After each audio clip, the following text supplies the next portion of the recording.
অবসর সময় বলে আমার কিছু নেই, তবু অবসর সময় যেটুকু টাইম আমি পাই, আমার ওইটুকু টাইম বাঁচিয়ে আমি শুধু নিজেকে ডুবিয়ে দিই আমার এই ছোট্ট ছোট্ট ফুল গাছগুলোতে।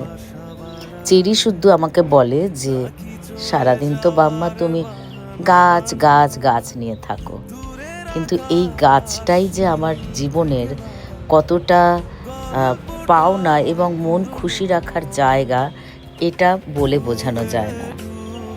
আর আজকে বাইরে থেকে এসে এই গাছে যখন ফুলগুলো দেখছি, সত্যিই মন ভরে যাচ্ছে। এত ফুলের মতো ভালো জিনিস আমার মনে হয় আমার মতো সবারই একমত যে এর চেয়ে ভালো কিছু হয় না।